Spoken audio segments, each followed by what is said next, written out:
তুমি কি কখনো এমন একজন মানুষকে দেখেছো যিনি ধন সম্পদ, ক্ষমতা, জমিদারি সবকিছুর মোহ ত্যাগ করে মানুষের হৃদয়ে জায়গা করে নিয়েছেন?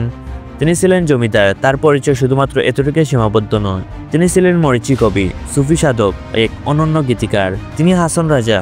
হাসন রাজার জন্ম 1854 সালে সিলেটের লক্ষণশ্রী পরগনায়। কেউ কেউ মনে করে তিনি ছিলেন কোনো রাজবংশের উত্তরাধিকারী, বিশেষ করে বিশ্বনাথের অনেকেই বলে হাসন ছিলেন রাজা, কিন্তু সত্যি বলতে তিনি ছিলেন এক জমিদার পরিবারের সন্তান। তার পিতা ছিলেন দেওয়ান আলী রাজা চৌধুরী, তার মা মরহুম জান বিবি। হাসন রাজার শৈশব ছিল একদম জমিদারদের মতো বিলাসী পরিবেশে। ধন সম্পদের অভাব ছিল না, ছিল চাকর বাকরদের আনাগোনা। কিন্তু ছোটবেলায় থেকে তিনি ছিলেন চঞ্চল, ভাবুক ও স্বাধীন চেতনা। তার আনুষ্ঠানিক শিক্ষার প্রতি খুব বেশি আগ্রহ ছিল না, বরং বাস্তব জীবনে তাকে খুব বেশি আকর্ষণ করত। যুব বয়সে হাসন রাজা ছিলেন প্রতাপশালী জমিদার। বিলাসী জীবনযাপনে তিনি ছিলেন অভ্যস্ত। শিকারে যাওয়া, নৌকা বিহার করা, ধুমধাম করে পালা গানের আয়োজন করা তার ছিল নিত্যদিনের অংশ। কিন্তু সময়ের সঙ্গে সঙ্গে তার মধ্যে এক অদ্ভুত পরিবর্তন আসতে শুরু করে। তিনি উপলব্ধি করলেন এই ধন সম্পদ, ক্ষমতা সবকিছু একদিন মাটির সাথে মিশে যাবে। জীবনে এক পর্যায়ে হাসন রাজা উপলব্ধি করেন এই জায়গা, এই জগতি সম্পদ আসলে কোনো কিছুই নয়। তিনি ধন সম্পদ, জমিদারি সবকিছুর প্রতি আসক্তি ত্যাগ করলেন। তিনি হয়ে উঠলেন একজন মরীচি সাধক। তিনি গেয়েছিলেন মানুষের আত্মার কথা, গেয়েছিলেন প্রকৃত প্রেম আর ভক্তির কথা।